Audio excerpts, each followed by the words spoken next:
Et je vais tout de suite donner la parole à Maria Marta Garcia Negroni, hein, qu'il faut que je vois. Voilà, je la vois. Je vous vois qui est bonjour. Très heureuse de vous revoir. Donc, qui est professeur à l'université de San Andrés, pardon, en Argentine, et chercheur principal au CONICET, hein, au Conseil national de la recherche scientifique et technique. Alors, ces recherches s'inscrivent dans l'analyse de l'argumentation linguistique et de la polyphonie énonciative dans une perspective dialogique. Depuis plusieurs années, en effet, elle développe l'approche dialogique de l'argumentation et de la polyphonie. Alors, en acronyme, ça fait EDAP, un modèle théorique et analytique qui propose de voir dans le fonctionnement polyphonique et argumentatif du langage l'expression linguistique des relations intersubjectives, tout en analysant la dynamique argumentative comme principalement, enfin essentiellement, dialogique. Alors, sur la présentation du colloque, vous trouverez tous les articles, enfin, une présentation rapide de très grand nombre d'articles et d'ouvrages qu'a publié Maria Marta. Et voilà, je vous donne tout de suite la parole aujourd'hui, Merci, voilà, Dina. en même temps que Coël. Merci beaucoup. Vous m'entendez bien? D'accord. Bon, premièrement, je veux remercier Marion, Dina, bon, tous les organisateurs du colloque de cette invitation. Je suis vraiment ravie d'y participer. Je vais partager l'écran. Je pense que je vous demande si vous voyez, parce qu'on ne sait jamais, si vous voyez ce que je vois. Attendez. Attendez une minute.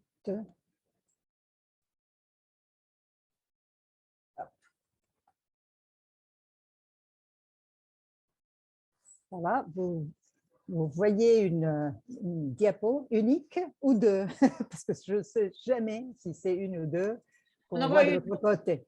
on en voit D'accord. une, là, c'est parfait. D'accord, merci. Bon, alors je commence. Bon, le titre, j'ai ajouté, au début c'était à propos des causes dialogico-argumentatives de l'énonciation, j'allais prendre le cas du plus que parfait et de l'imparfait de surprise en espagnol, mais j'ai décidé d'ajouter le futur aussi de surprise. J'espère avoir le temps de présenter le tout. Bon, là, comme vous savez bien, attendez une minute, ça. Okay. La mirativité est généralement définie comme le marquage linguistique d'un énoncé vis-à-vis de l'information nouvelle ou inattendue et dont la connaissance provoque la surprise du sujet parlant. Le codage de cette surprise diffère selon les langues. D'après une auteure comme Eichelwald, certaines langues mettent en jeu des complexes verbaux, d'autres ont recours à un morphème reconnaissable dans le verbe ou dans des particules indépendantes. L'espagnol et le français ne disposent pas de ce type d'encodage systématique, mais comptent sur une série de ressources morphosyntaxiques qui, avec de différents degrés de grammaticalisation, sont en mesure de codifier cette surprise. Parmi ces ressources figurent certains emplois non déictiques, aussi appelés disloqués, de ces trois temps verbaux, le plus que parfait, l'imparfait et le futur de surprise. Bon, du côté gauche, vous avez des exemples en espagnol. De l'autre côté, une traduction possible de ces expressions en français. Je vous lis le premier exemple. C'est un morceau d'une pièce de théâtre dans laquelle quelqu'un dit « Je sens qu'il y aura un malheur. Et toi, ne sois pas de mauvais augure. » Et Chiquita répond « Qu'est-ce que tu avais été hein? Mira que había sido un oiseau de malheur, toi. » C'est-à-dire signifiant quelque chose comme « Ça alors, tu étais un oiseau de malheur, toi. » Ou « Ça alors, je ne pensais pas que tu étais un oiseau de malheur. » L'exemple 2, avec l'imparfait, je pense que c'est équivalent tout à fait à l'exemple français, on ouvre la porte et on dit « Ah, c'était toi. » Ou avec joie, « Ah, c'était toi, au soulagement. » Et 3, avec le futur, c'est un tweet, qui dit « Oh, mira si será tarado », regarde s'il sera débile en littéral. Je pense qu'on pourrait traduire cela par un « qu'est-ce qu'il peut être débile, ce type ?» en réponse à un fil du tweet qui dit « Il distille de la haine, Feynman, qui est un journaliste politique, passe des heures à analyser la tenue vestimentaire de Cristina Kirchner. » Bien. L'étude pour différentes variétés de l'espagnol de ce type d'emploi dans des contextes évaluatifs et hautement subjectifs a fait l'objet d'un grand nombre de recherches. Vous avez quelques-unes de ces textes en bas. Et dans cette présentation, je essayerai de contribuer à cette étude en rendant compte à la lumière de l'approche, bon, je dis ADAP, j'ai adapté le sigle au français, l'approche dialogique de l'argumentation de la polyphonie. Et je disais, je vais contribuer en rendant compte des différentes significations miratives ou des surprises véhiculées par ces temps verbaux dans le cas de l'espagnol du Rio de la Plata, de l'Argentine. Je parle de l'espagnol d'Argentine. Hein. Bon, plus particulièrement, j'entends caractériser les différents positionnements subjectifs de surprise qui se manifestent, qui transparaissent comme réponse aux différentes causes dialogiques qui motivent l'apparition de ces énonciations miratives. Tout d'abord, je présenterai des fondements théorico-méthodologiques de cette approche, et pour proposer dans ce cadre donc une analyse des différents positionnements de surprise véhiculés par les emplois du plus que parfait, de l'imparfait, du futur que je viens d'exemplifier, et aussi montrer comment ces énonciations miratives peuvent être expliquées comme dialogiquement causées par la représentation argumentative de différents types de découvertes, soit qu'il s'agisse de la découverte tardive de quelque chose que l'on ignorait, ou de la découverte de quelque chose qui contredit une croyance ou une supposition préalable, ou de la découverte de quelque chose qui se manifeste de manière extrême, je propose que l'énonciation donne toujours une représentation d'elle-même comme dialogiquement causée par un cadre de discours, bon, je l'appellerai cadre de discours miratif, c'est-à-dire un enchaînement montré qui doit être récupéré comme la cause de l'énonciation et qui explique les positionnements subjectifs que se manifestent dans cette énonciation. Bon, l'approche dialogique de l'argumentation de la polyphonie dans laquelle je travaille depuis déjà quelques années cherche à approfondir dans la ligne de la théorie de l'argumentation dans la langue, de la TDS, de la théorie de la polyphonie. Et c'est-à-dire, je cherche à approfondir la construction d'une théorie non véritative, non référentialiste de la signification, avec une conception polyphonique non intentionnaliste du sujet et centrée dans les aspects dialogiques des énoncés en tant que maillon de la chaîne de discours. Avec cet objectif,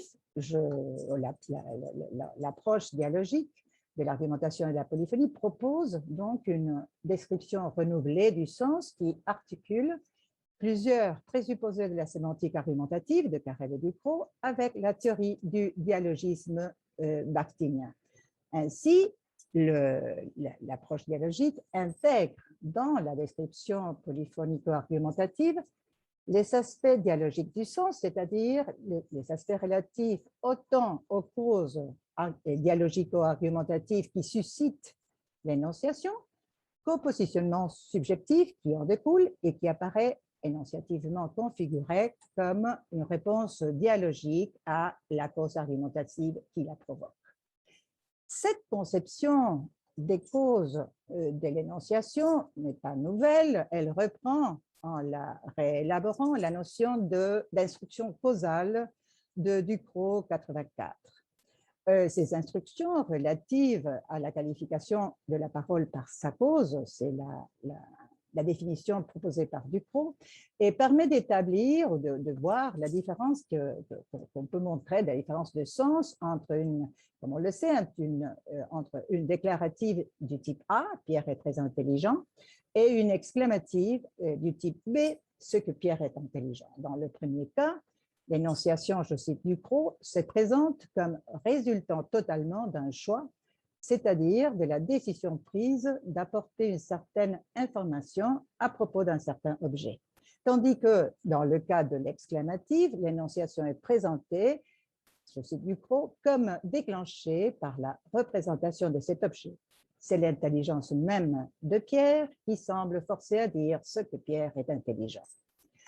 Les différences sémantiques associées à la manière dans laquelle les causes de l'énonciation dans le cas de la déclaration ou de l'exclamation sont mises en rapport dans la théorie de la polyphonique avec une autre distinction méthodologique, la distinction des sujets discursifs, le locuteur en tant que tel, elle, et le locuteur lambda en tant qu'être du monde.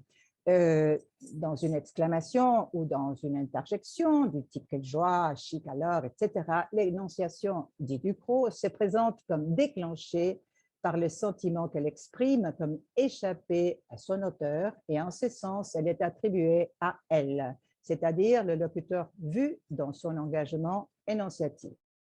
Tandis que dans les énoncés déclaratifs, du type « je suis contente », le sentiment de joie est attribué à lambda, l'être du monde, qui, entre autres propriétés, a celle d'énoncer sa tristesse ou sa joie.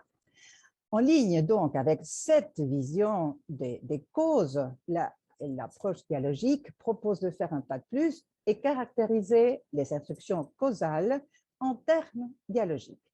C'est-à-dire, la DAP prône donc l'intégration, comme je disais tout à l'heure, dans la description polyphonique ou argumentative des aspects dialogiques du sens, c'est-à-dire ceux relatifs à l'inscription, autant à l'inscription de l'énoncé dans la chaîne qu'au positionnement subjectif de réponse et d'anticipation configuré dans l'énoncé.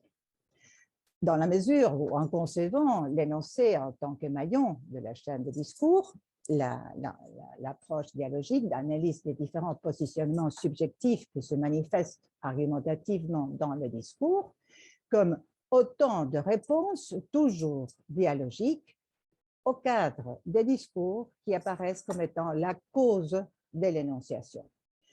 Pour la DAP, donc, toute énonciation donne une représentation d'elle-même comme dialogiquement causée par un cadre de discours. En tant qu'image que l'énoncé fournit de sa cause, les cadres de discours que les instructions dialogico-causales exigent d'identifier doivent être décrits en termes d'enchaînement argumentatif. En ce sens, et suivant la TBS, je propose que ces cadres de discours peuvent être normatifs ou transgressifs, et de même que la relation dialogique entre la cause, c'est-à-dire le cadre de discours, et le positionnement subjectif qui se manifeste dans l'énonciation. Dans ce cas, le rapport entre le cadre de discours et la réponse dialogique est toujours exprimé par un « donc » dialogique. Bon, pour illustrer donc ce rapport dialogique entre l'énonciation et sa cause, je propose dans cette présentation une analyse des points de vue miratifs véhiculés par le plus que parfait, l'imparfait, le futur de surprise, ainsi qu'une analyse des cadres de discours qu'il faut identifier et récupérer comme une partie du sens de l'énoncé où ces temps verbaux apparaissent. Donc, pour rendre compte des sens des énoncés, c'est-à-dire pour, comme dit Ducrot, décrire les images de l'énonciation qui sont véhiculées à travers les énoncés. Je répète là les énoncés que j'ai proposés au tout début. Et ça alors, mira que había sido un pájaro de mal agüero, je ne pensais pas que tu étais un oiseau de malheur, toi, ou ah, c'était toi, ou qu'est-ce qu'il peut être débile. Je propose un ensemble particulier d'instructions causales, et ce sont des instructions relatives aux causes miratives qui expliquent l'apparition de ce type d'énonciation de surprise. Je soutiens donc que le positionnement subjectif de surprise associé, comme le remarque par exemple Delancey qui travaille sur la narrativité, à différentes réactions émotionnelles comme la joie, l'autocritique, la désapprobation, le soulagement, et qui devient manifeste dans ces énonciations, surgit comme une réponse dialogique du locuteur à un cadre de discours miratif qui constitue la cause de cette énonciation. Il s'agit donc d'un enchaînement montré qui doit être récupéré et qui permet de rencontres du type particulier de surprise dont il est question dans chaque cas. Dans la mesure où les cadres de discours miratifs font toujours allusion à une découverte qui suppose un certain type de transgression au cours normal des choses, ces cadres de discours vont être décrits comme des enchaînements argumentatifs en pourtant, en PT. Plus spécifiquement, et pour rendre compte de différents signifiés associés à la narrativité dans la bibliographie, je soutiens donc que les cadres de discours narratifs constituent des enchaînements argumentatifs où la représentation d'un non-savoir, d'une non-prise en considération ou d'une croyance de lambda par rapport à quelque chose dans un moment intérieur à l'énonciation se trouve articulé de manière transgressive avec des assertions sur la reconnaissance au moment de l'énonciation de ce quelque chose que l'on ignorait ou que l'on n'avait pas perçu auparavant ou qui vient contredire les croyances ou même qui dépasse les attentes. Les cadres de discours miratifs impliquent ainsi deux moments différents, T-1 et T0, et un mouvement typiquement polyphonique de changement de point de vue. Je vais représenter les cadres de discours entre des accolades et le lien entre le cadre de discours miratif et l'énonciation mirative par ce donc dialogique que je n'ai pas abrévié, on dit comme ça, abrévié, pas complet, je l'écris complet, pas en décès pour le distinguer du donc de l'énoncé. Et les instructions, comme vous voyez, je mis entre parenthèses évidence directe ou indirecte, donc pour mettre en évidence que les instructions sémantiques de ce type d'énonciation ne spécifient pas un type particulier d'évidence, hein, comme le suggère la bibliographie qui parle de lien entre évidentialité et mirativité. Alors, il n'y a pas dans les énoncés miratifs une instruction qui spécifierait un type particulier d'évidence qui servirait de base à la découverte au moment de l'énonciation, d'où donc cette notation entre parenthèses. La réplique mirative, j'ai mis entre parenthèses aussi plus une procédure spécifique parce que selon la procédure de la réplique, la réaction de elle en tant que réponse à la prise de conscience au moment de l'énonciation de quelque chose qui change, non, la situation préalable sera montrée comme heureuse, désagréable, comme provoquant l'autocritique, le rejet, etc. Bon, je commence donc par le cas du plus que parfait. Il s'agit d'un cas bien particulier du plus que parfait miratif du Rio de la Plata. Il s'agit d'un emploi qui a toujours une valeur de présent. Hein. Bon, comme l'imparfait en français, je pense, je répète là l'exemple 1, je vous donne un autre, l'exemple 4, aussi pris d'une pièce de théâtre. Ils se débattent et retombent sur le canapé, tous deux riant encore, ils se regardent, haletant un peu. Susanna défait les boutons de la chemise de l'homme et se penche pour caresser sa poitrine. Mira que me había resultado forzudo, hein?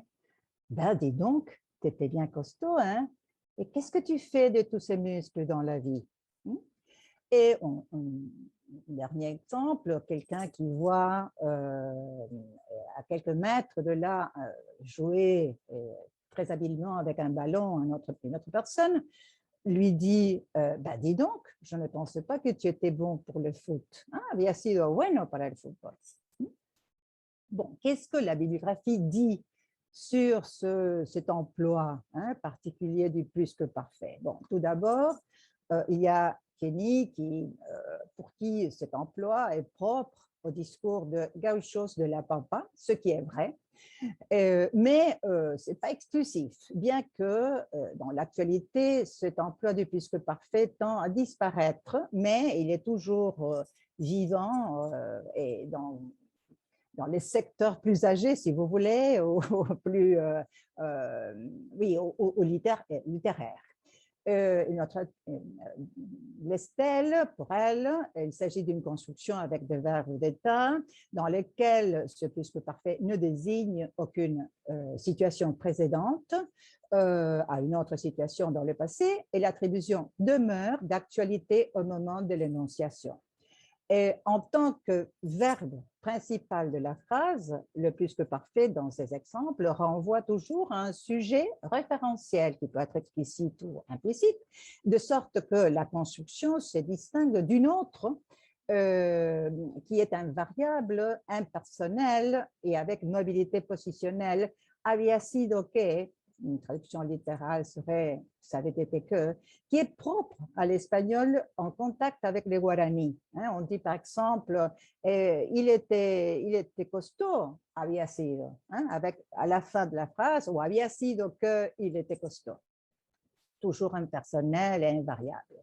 Bon, pour d'autres auteurs, il s'agit de cet emploi d'une troisième stade dans le processus de grammaticalisation de cette forme. Il n'y a plus un verbe du type se rendre compte ou des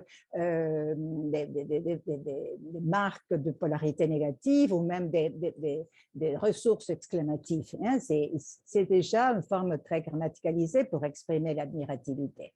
Soit qu'il en soit, en général, ce qu'on dit dans la bibliographie, c'est que la valeur admirative manifestée par cet emploi du plus que parfait exprime la connaissance soudaine du sujet parlant devant une information inespérée qui contredit ses attentes.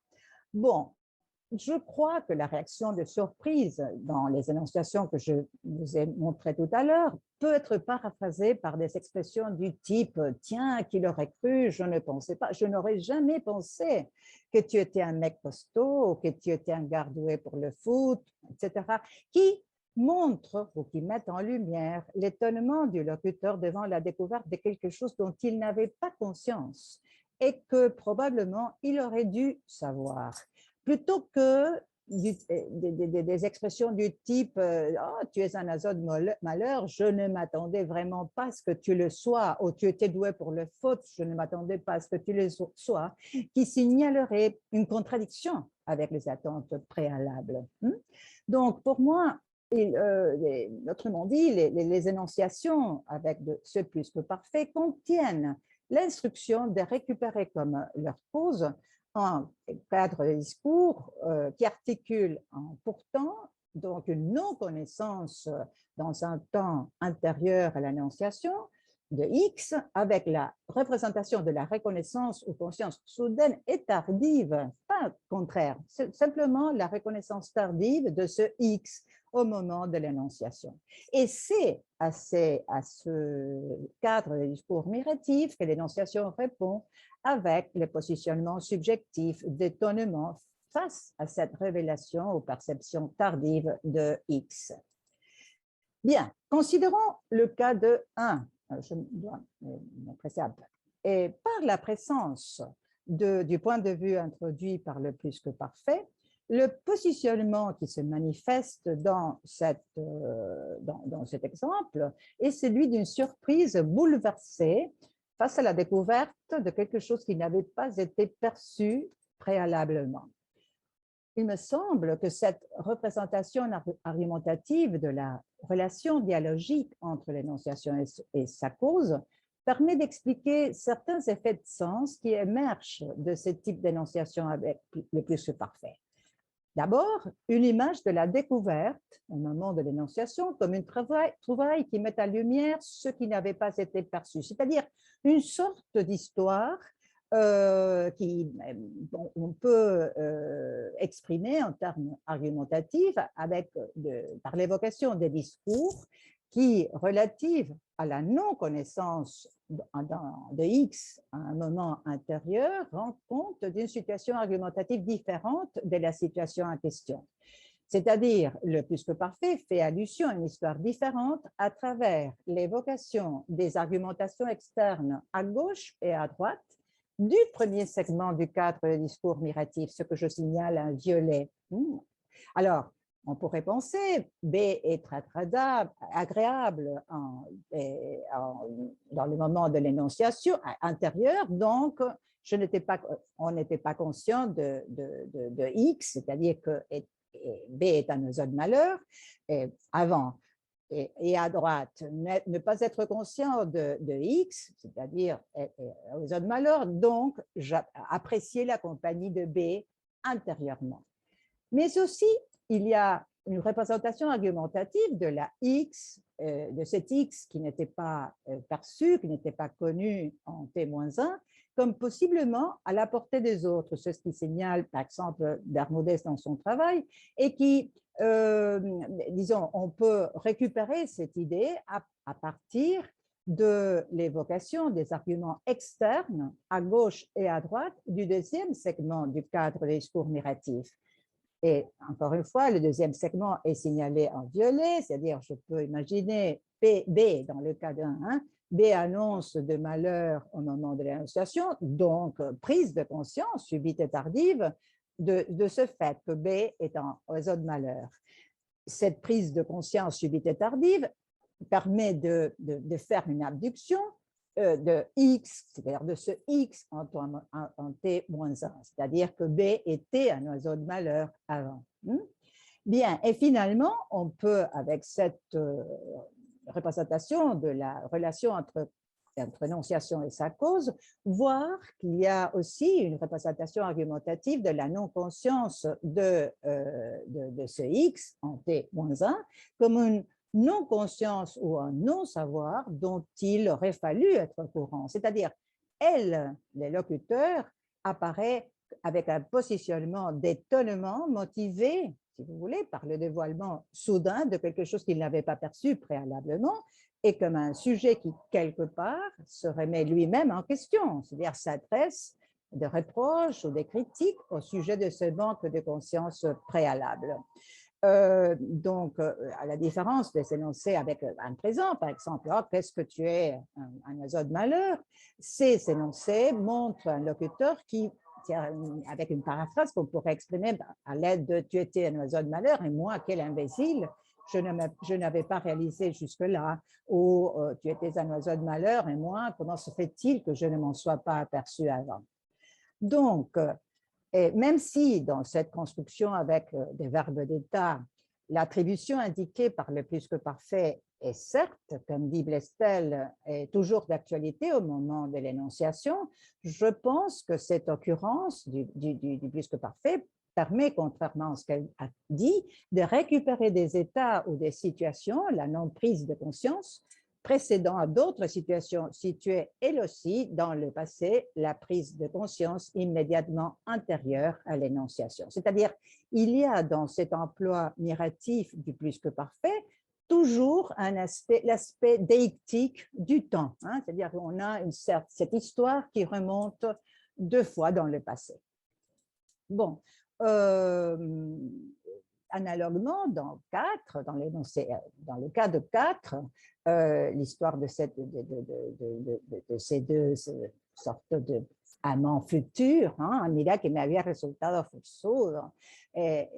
C'est-à-dire, il y a le point de vue introduit par le plus que parfait, oblige à récupérer, une fois encore, un cadre de discours miratif auquel l'énonciation répond et qui, à son tour, explique d'une certaine façon la réplique narrative d'intérêt sensuel du locuteur face à la révélation aux perceptions tardives des muscles, des forces de l'autre.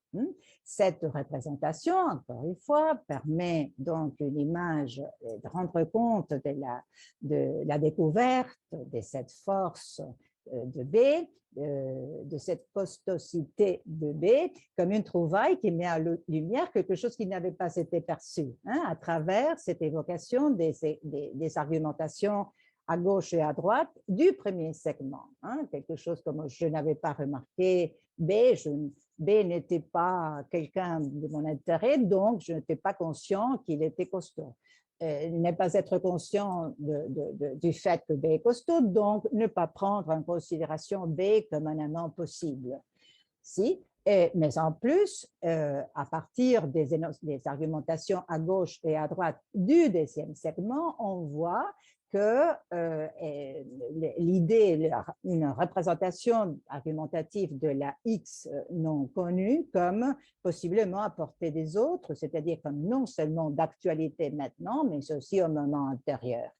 B montre de la force dans un jeu sensuel maintenant, donc je prends en considération subite et tardive cet X. Cette prise de considération tardive me fait prendre comme possible un donc abductif, B était costaud, aussi un T-1.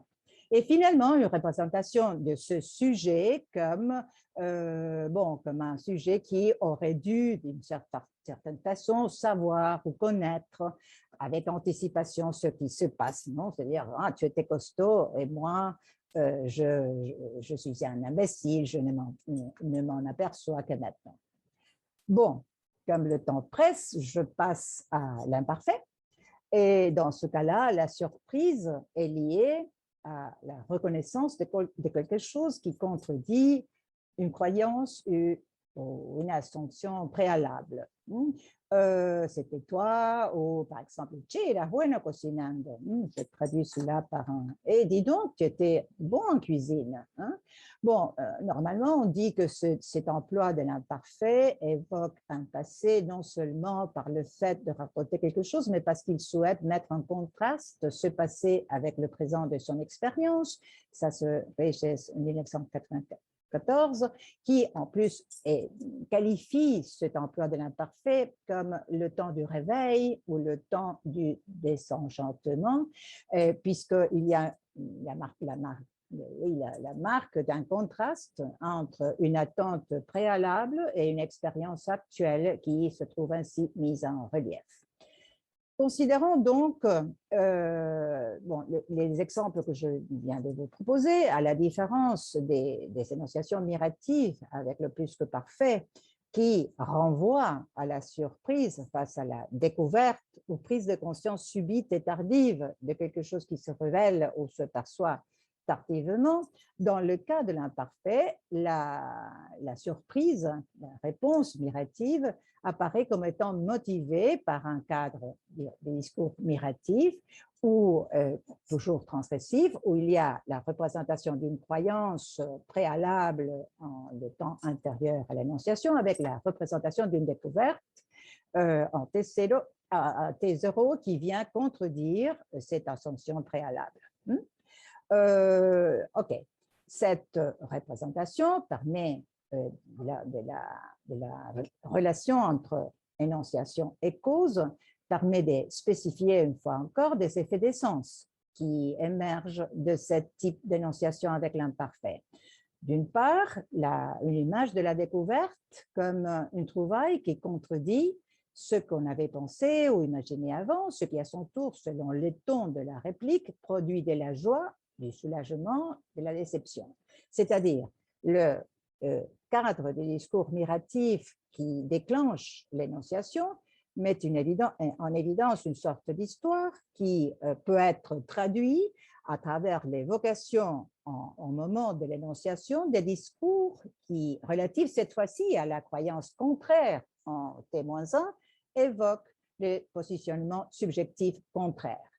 Par exemple, si en 2, le positionnement subjectif est celui d'une surprise soulagée, ou dans le cas de 6, le positionnement subjectif est celui de la surprise avec agrément face au talent culinaire de B, ces positionnements sont vus comme étant opposés à ceux qui résulteraient de la confirmation des attentes initiales, c'est-à-dire l'externe à droite du premier segment du quadre discours.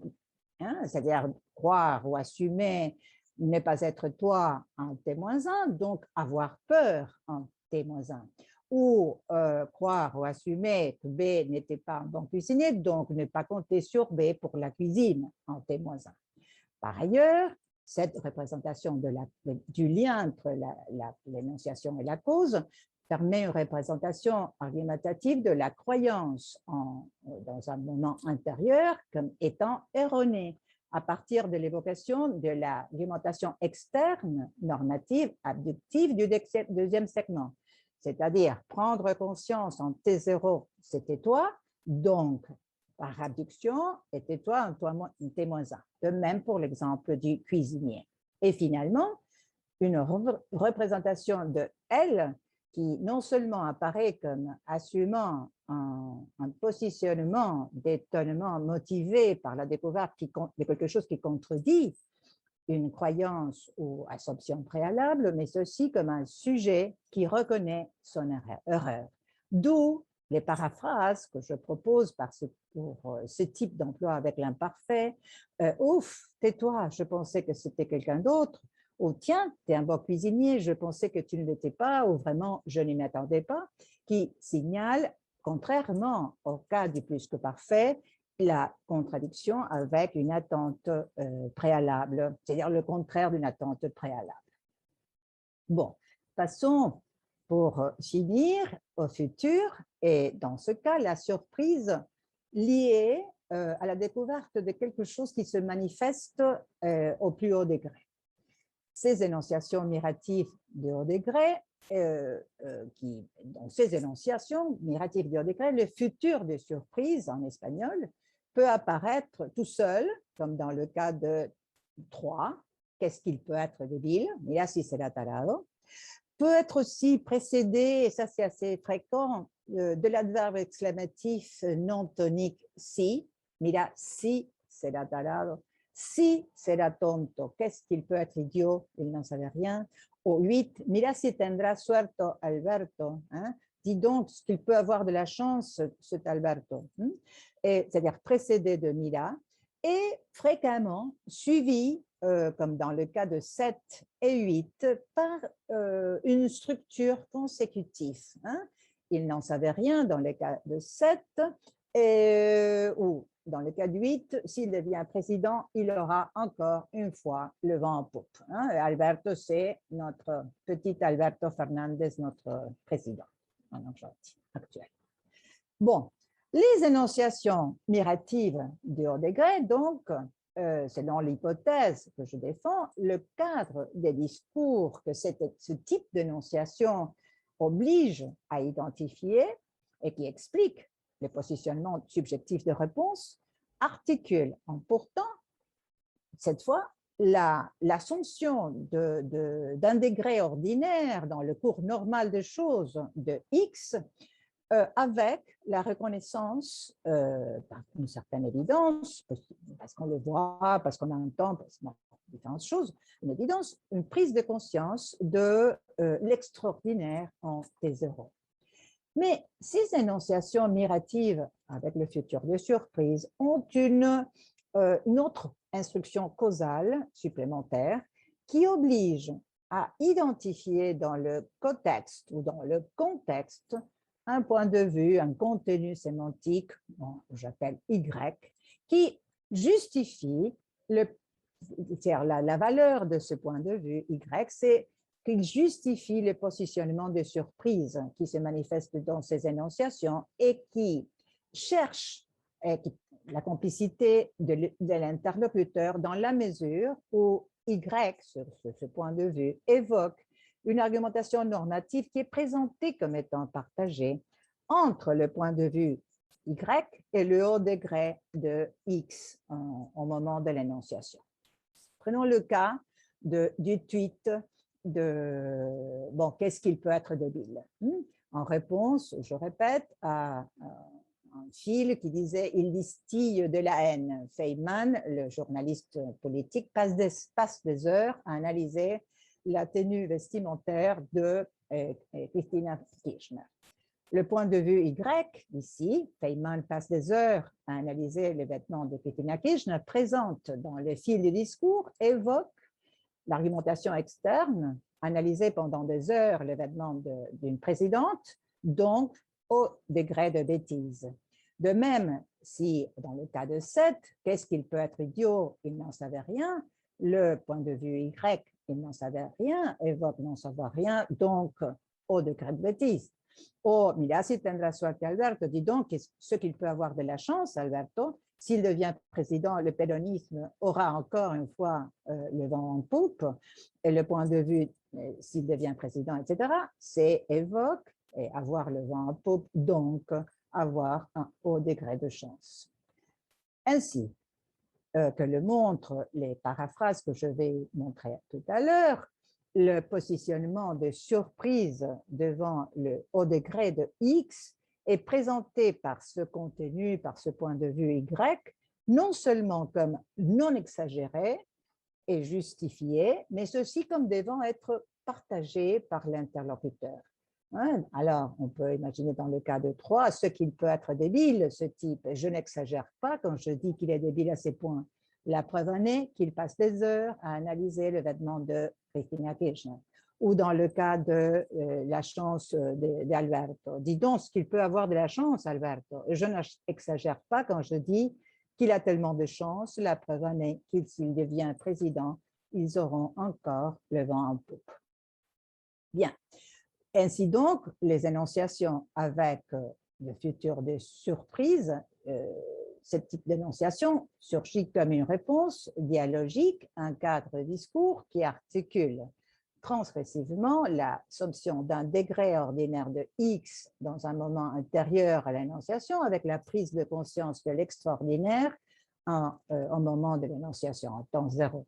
Et comme le point de vue Y, qui peut être implicite ou explicite, mais qu'on peut toujours récupérer, qui justifie de manière raisonnée le futur du haut degré, les positionnements d'étonnement se présentent dans ce type d'énonciation mirative comme justifiés et comme encourageant l'interlocuteur à adhérer à l'expression du haut degré et à adopter le même positionnement des réponses que elle.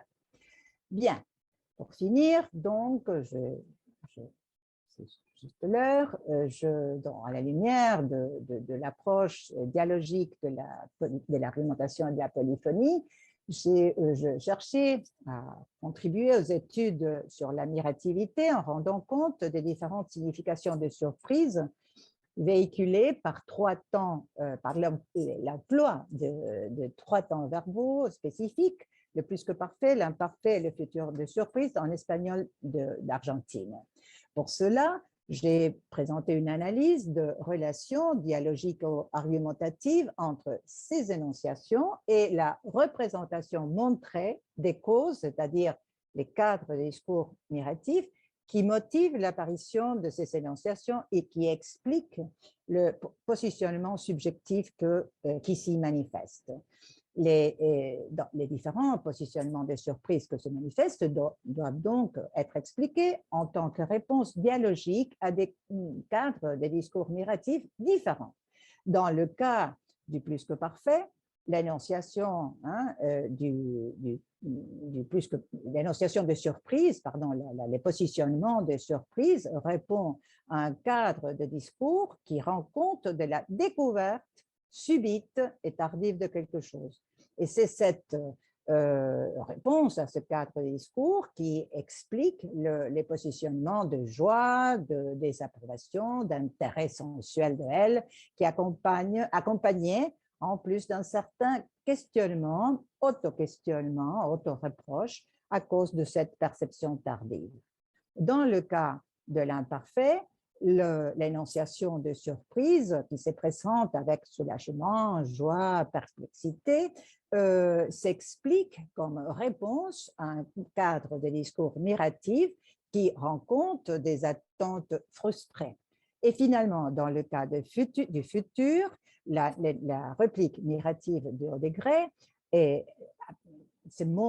apparaît comme réponse à un cadre de discours où il y a une transgression à l'ordre normal des choses, mais si vous voulez, accompagné d'une justification qui encourage l'interlocuteur à adopter les mêmes positionnements de surprise ou de réponse du locuteur. Bon, merci.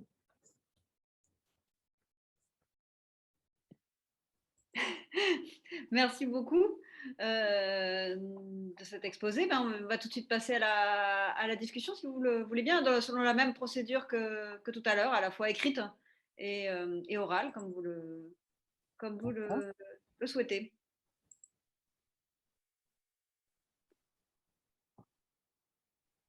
Moi, j'ai juste une remarque générale, pas bien sûr pas sur l'espagnol, puisque je ne suis pas capable de. Voilà, j'espère que les nombreux hispanophones pourront te faire poser des questions. Mais moi, c'est sur la démarche générale, juste que je voudrais bien comprendre.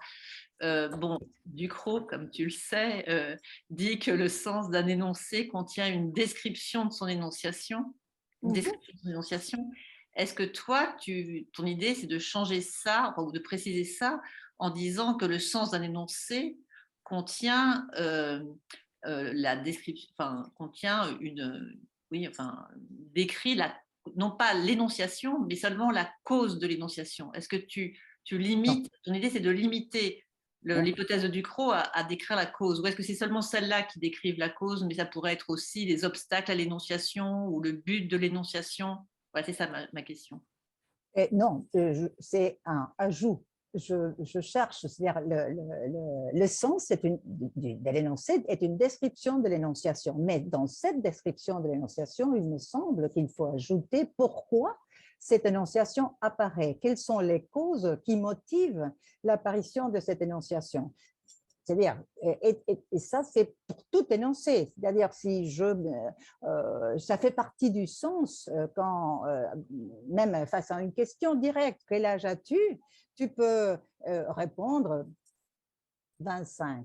Ou bien, tu peux répondre, qui es-tu pour me demander ça? Alors, quel est le sens de la réplique j'ai 25 ans ou qui es-tu pour me demander cela? Ça fait partie du sens, il me semble, expliquer pourquoi l'énonciation est telle qu'elle est. Dans un cas, tu me demandes donc, je réponds à la force illocutoire d'une demande d'information, je réponds, et dans l'autre, il y a une représentation du sens de cet énoncé comme ta question est inacceptable. Et ça fait partie aussi du sens. Oui, je ne sais pas si je suis assez claire avec ça. Je crois qu'il y a dans les indications de l'énonciation, il y a une indication dialogique pour voir quel est le rapport entre cette énonciation et les discours qui précèdent. Donc, oui, donc ce que je propose, c'est qu'il y a toujours ce cadre de discours qui est montré et qui explique pourquoi l'énonciation est telle qu'elle est. Je ne sais pas, dans l'énonciation, l'énoncé contient, par exemple, des points de vue. Ici, j'ai présenté des points de vue miratifs, c'est-à-dire véhiculés en particulier par des emplois spécifiques de 3 temps verbaux. En français, il me semble qu'il y a, c'est seulement l'imparfait de surprise qui existe. Je pense qu'il n'y a pas un autre temps verbal qui exprime la surprise en français, mais qu'est-ce que… non, c'était toi, je pense que c'est clair, c'est un exemple tout à fait transparent en français. C'est-à-dire l'emploi de ces temps, et pour expliquer l'apparition de ce point de vue miratif, ça fait partie du sens de reconnaître qu'il y a derrière ces deux moments, ce cadre de discours miratif. Mais il y a d'autres points de vue, comme le point de vue évidentiel ou le point de vue allusif, qui aussi exigent de récupérer ce rapport avec un cadre de discours préalable qui n'est pas dit, qui fait partie du sens de l'énonciation. C'est-à-dire, je conclus, j'ajoute aux descriptions polyphoniques, argumentatives, illocutionnaires du sens établi par Ducrot, ce cinquième, c'est un rapport avec les instructions causales de Ducrot. Hein.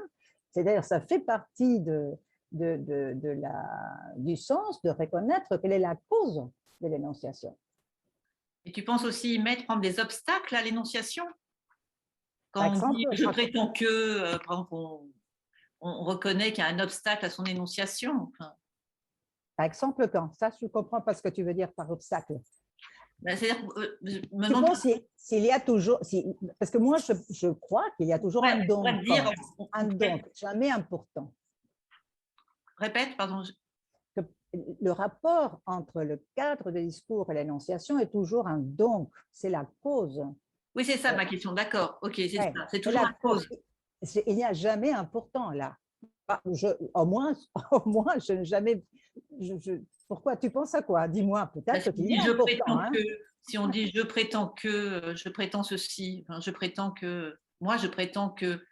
On affirme quelque chose et en même temps, on dit on signale qu'il y a un obstacle à parler, enfin, qu'on parle contre quelque chose. Enfin.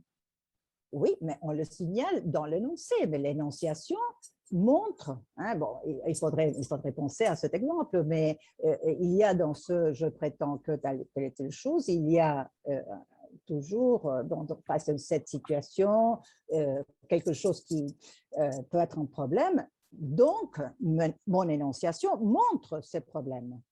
Et je dis « je prétends ».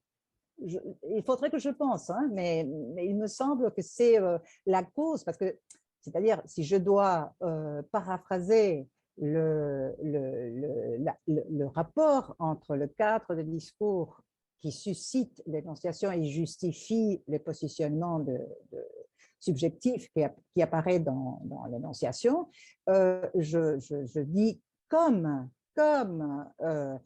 il y a une différence entre ce que je pensais et ce que je vois maintenant, mon énonciation est telle et telle.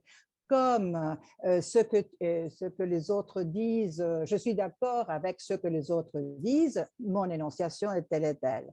Ou comme, je ne sais pas, maintenant on emploie le langage inclusif, mon énonciation a fait apparaître des formes du langage inclusif. C'est-à-dire, pour moi, mais il faudrait que je réfléchisse. Peut-être qu'il y a, même si on. Je crois que non, que c'est toujours un donc. D'accord, c'était une question, mais je vais réfléchir. Pour l'instant, je crois que ce sont des causes et comme en tant que cause, elles doivent être explicitées par un donc dialogique. Mais je prendrai en considération ça, peut-être. Merci. D'autres questions?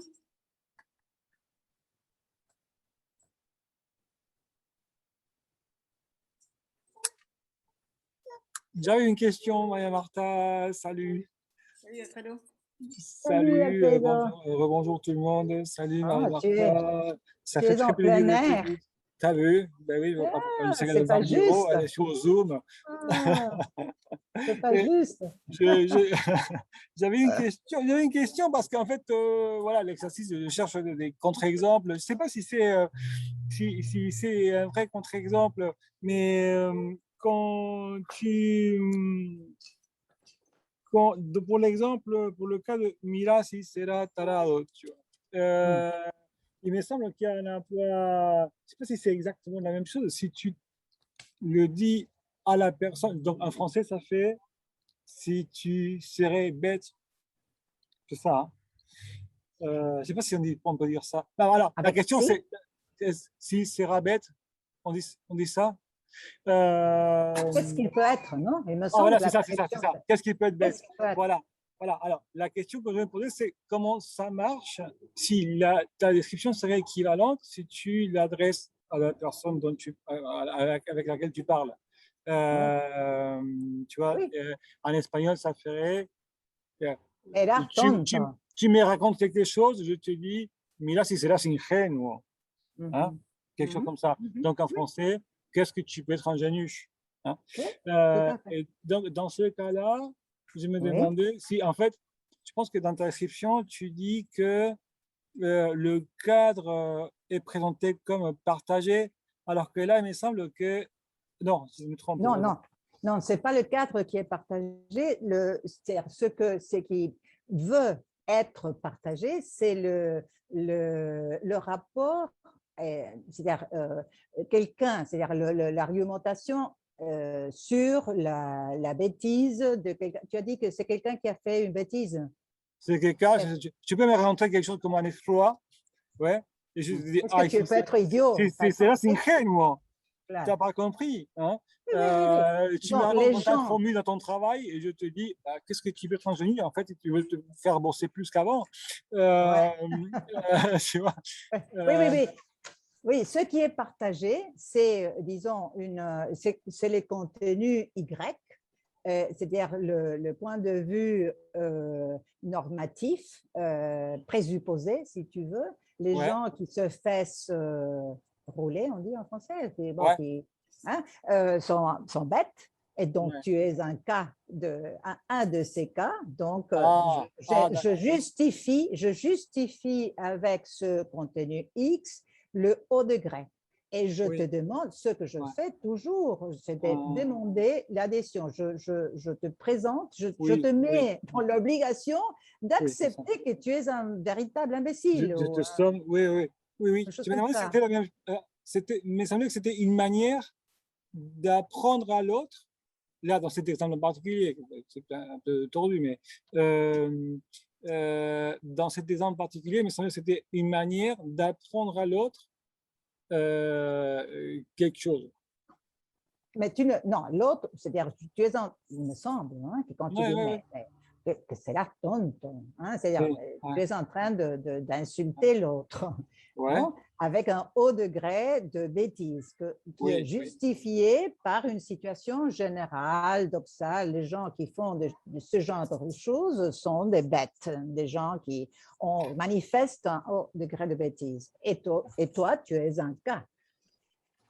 Il me semble que ce qui est général, c'est le oui. point de vue, c'est-à-dire ce Ok, qui est commun à tous les emplois de ce futur de surprise. oui, ok. Ou même avec, je pense qu'en français, c'est pareil, avec qu'est-ce que tu peux être. Hein? C'est-à-dire, Ouais, il y ouais, a je pense. quelque part une J'ai sorte l'impression. de justification dans le contexte où tu peux être récupéré quelque part qui justifie le haut degré, parce que c'est une manière, le haut degré, je travaille sur le haut degré depuis de ma thèse, c'est bon, c'est un problème parce que c'est hors du normal. Donc, il faut justifier ça. Ok, Tu es ok, d'accord? merci. Oui, oui, oui, oui, oui. Oui, Ça se passe. parce Il que faut penser. j'avais pas compris le décalage entre le général et le spécifique que tu fais, entre ce qui est partagé et ce qui est nouveau. Oui, Merci. ok, merci à toi. Il y a une question de Hans Kroning. Bonjour Hans. Bonjour, il faut que vous remettiez votre micro. Votre micro qui est en bas à droite. Oui, oui, oui. Maintenant, vous m'entendez. Bonjour, Maria Parfait. Martin. Bonjour Hans, plaisir de te voir. J'ai beaucoup apprécié ta conférence qui m'a semblé tout à fait passionnante. Là, tu distingues pour les deux premiers, ou trois types de mirativité, n'est-ce pas? Et là, je me demande, puisque je m'intéresse beaucoup aux différences entre les langues romanes, si les mêmes distinctions existent dans les autres langues romanes, s'ils sont basés sur les formes temporelles, ou si, parce que justement, quand tu évoques qu'est-ce que tu peux être bête ou là, il y a donc qu'est-ce que, il y a peu, et donc, et même dans tes exemples, il y a des marqueurs de ce type il y a une co-occurrence avec d'autres marqueurs. Donc, est-ce que tu as réfléchi sur ce qui revient au temps et ce qui revient à autre chose? Est-ce que tu envisages que si on compare différentes langues romanes ou différentes variétés de l'espagnol, euh, que les différences peuvent se matérialiser dans différentes parties des signes linguistiques? Oui, je n'ai pas réfléchi au contraste, je ne travaille pas en linguistique contrastive, mais tout à fait, c'est tout à fait ça, hein, c'est-à-dire les langues, c'est ce que je voulais dire au début, Eichenwald signale que les langues diffèrent hein, dans le marquage, de l'encodage de la mirativité. Il y a quelques-unes qui le font à travers des temps verbaux, d'autres avec des structures ou avec des marqueurs. Par exemple, en espagnol, on a aussi un marqueur de discours qui est miratif, c'est le verbe mira, hein, l'espagnol d'Argentine. Hein. Oh, il est venu en retard. Ah, mira. Juste ça, hein, et ça fonctionne comme un marqueur. C'est pas regardez, mira, non. Tiens, c'est comme si on disait, oh, tiens, bon, ah bon, hein, ça serait en français, c'est rien, ah bon. C'est pour ça que j'ai eu beaucoup de problèmes. J'avais peur de cette présentation parce que ce n'est pas facile de suivre un argument quand l'autre langue en français n'a pas les mêmes. C'est-à-dire la mirativité ne s'exprime pas de la même manière. C'est-à-dire, il me semble que vous devez me croire sur parole que le plus que parfait n'est pas pareil à l'imparfait. Parce que pour dire, mira que me había resultado forzudo, c'est-à-dire, je ne savais pas que tu étais si costaud avec un ton sensuel. C'est différent de je ne savais pas que tu étais costaud, qui va au contraire. Et ça, c'est la différence subtile entre le plus que parfait et l'imparfait. Et maintenant, et pour répondre, parce qu'il y a, c'est-à-dire la mirativité, évidemment, s'exprime à travers différentes ressources. Et maintenant, je disais au début que le plus que parfait est typique ou propre aux langues du gauchos, mais qui existe pour certaines personnes plus âgées. Pour les plus jeunes, c'est plus très habituel. Maintenant, c'est bueno, on dit comme ça. Pour exprimer, t'es d'accord, Alfredo? Bueno, era forzudo, non? Complètement. Ouais. Et ça serait plutôt ça. Mais comme je voulais travailler sur les temps verbaux, c'est pour ça que je choisis le plus que parfait, parce que c'est intéressant comme phénomène. Mais tout à fait. Maintenant, on dirait plutôt bueno, hein, avec, je ne sais pas, avec cette tonalité, ce ton, hein, la prosodie est fondamentale pour l'expression du sens. Je ne sais pas si j'ai répondu à ta question. Si, parce qu'elle n'était pas très claire, ma question, mais de toute façon, tu as répondu très bien. Merci. Merci à toi. C'est toujours gentil. Alors, est-ce qu'il y a d'autres questions? Je regarde.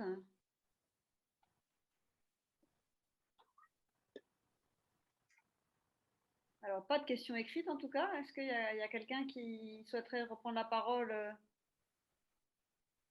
comme ça, librement, sans lever la main? Il y a des gens, moi je ne sais pas mettre la main jaune, alors il y a peut-être des gens qui ne savent pas non plus mettre la main jaune et qui veulent poser une question.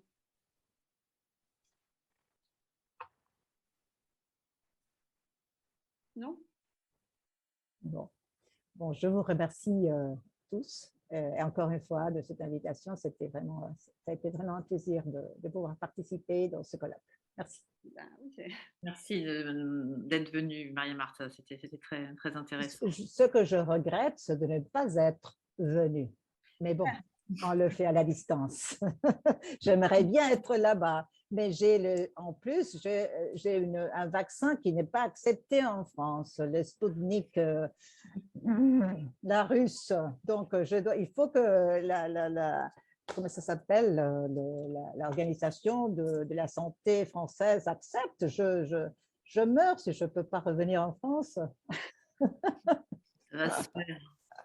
Il faut croiser les doigts pour que les Spoutnik soient acceptés. Bon, merci encore. À bientôt. Merci, à bientôt.